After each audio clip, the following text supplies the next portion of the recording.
Aujourd'hui, laissez-moi vous raconter une histoire un peu renversante, celle de la tarte tatin.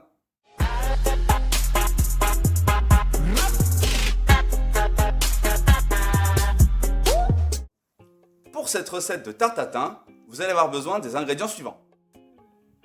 Une pâte brisée, de 4 pommes Gala, soit 1,6 kg environ, de 40 g de beurre et de 130 g de sucre. Première étape pour cette tarte tatin, vous allez comme d'habitude commencer bien sûr par se laver les mains, préchauffer votre four à 200 degrés et ensuite vous allez éplucher vos pommes et les épépiner et les couper en quartiers, comme ceci. Deuxième étape, on va passer au caramel. Il va s'agir de verser dans une casserole chaude votre sucre. Vous allez attendre qu'il change de couleur, qu'il brunisse et à partir de ce moment-là, vous allez ajouter votre beurre.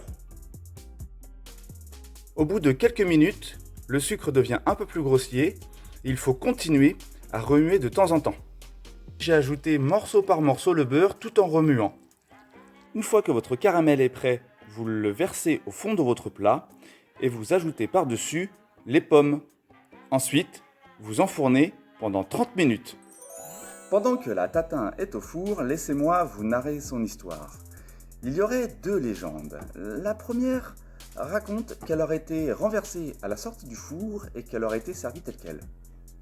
Soit. La deuxième nous vient des sœurs Tatin, Stéphanie et Caroline, qui auraient oublié d'ajouter la pâte et qui l'auraient rajoutée par-dessus. Si vous voulez mon avis, les sœurs Tatin ne sont pas si maladroites que ça, puisqu'en effet, la tatin est une spécialité de la Sologne, d'où viennent les sœurs Tatin et qui l'auraient ensuite popularisée. Les 30 minutes de cuisson se sont terminées, j'ai sorti le plat du four et je vais ajouter maintenant la pâte par-dessus. Je vous montre tout de suite à quoi ça ressemble. Vous ajoutez donc la pâte par-dessus en prenant soin de bien fermer les rebords pour pas qu'il n'y ait d'air qui passe sur les côtés.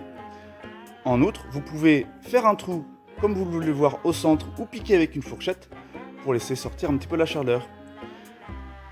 La tarte tatin retourne au four pendant 25 minutes. La dernière étape, vous vous en doutez de cette recette, c'est celle de retourner votre tarte tatin. J'ai pas osé le filmer, j'avais un peu trop de pression, je voulais pas me rater.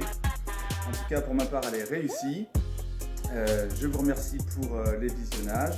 N'oubliez pas toujours de liker notre page Facebook et notre page YouTube pour suivre l'intégralité de nos informations et de nos vidéos. Je vous souhaite une bonne dégustation et je vous dis à très bientôt pour une prochaine vidéo. Salut!